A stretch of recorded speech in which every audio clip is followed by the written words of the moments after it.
Upon the Volvo Ocean Race arrival to Capetown, Mapfre and Vestas were in the lead.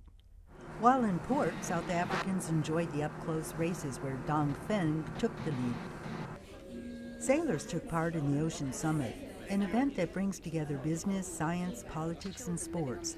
The race is part scientific expedition in that teams collect samples for scientific research on plastic pollution and the health of the oceans. Local township students took advantage of the educational events. After a few weeks of rest, it was time for the 7 professional teams to face their biggest challenge yet. Leg 3 from Capetown to Melbourne, Australia, about 6,500 nautical miles. With the stormy forecast, the teams were braced to feel the full power of nature in the most remote place on the planet. Well, better brace yourself on, because just the amount of pressure what is in the air is just humongous. And of course then the water temperatures. But just imagine it's 2-3 degrees on deck. Your fingers are frozen because you can't keep your gloves on. And sometimes it's like a zombie movie. If you just, everything goes in slow motion. But it is, I sometimes have to laugh about it because it's crazy what we do. Deciding when to push for speed and when to pull back to protect crew and equipment is a delicate balance. The stakes are high with double points for Leg 3. So 4th place team AkzoNobel called on ocean racing legends Alex Pella and Justin Ferris to join the team for the next leg. For this leg, we tried to focus on to get more heavy downwind helmsmen. So we got Justin and Alex, very well experienced guys, you know, in the offshore racing, and hopefully they are just going to give us that edge with the double points in mind to be on the podium. And that's what we fight for very hard.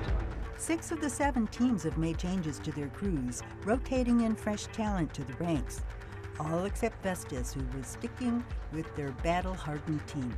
The biggest change is on board Sung Hung Kai Scallywag, where 34-year-old Portuguese native Antonio Fontes takes over the crucial role of navigator. It's a major opportunity for me, obviously.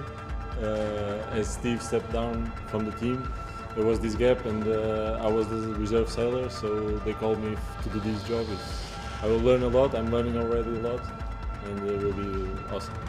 Another young sailor stepping up is Dong Feng race team's Fabian Delahaye. He got the call just hours before the start after Daryl Weissling was forced to drop out due to a back injury. Capetown's iconic Table Mountain set the stage for Sunday's start as the 6,500 nautical mile leg to Melbourne got underway. The famed Cape Doctor, as the strong southeasterly wind is known, launched the fleet off the start line in 20 to 25 knots of wind and passed the southernmost point of Africa. Race leaders Mapfre and Dong Feng race team were neck and neck through the final start gate off Capetown, leading the fleet south. Good weather to start a new leg. 35 knots of wind, and the wind right now should decrease for all the night. We will have a beautiful sunset on the Cape of Good Hope, but it's a bit bumpy. The fleet rounded the Cape of Good Hope where the Indian and South Atlantic Oceans meet, and they are on their way to the Melbourne finish. Carolyn Turner, VOA News.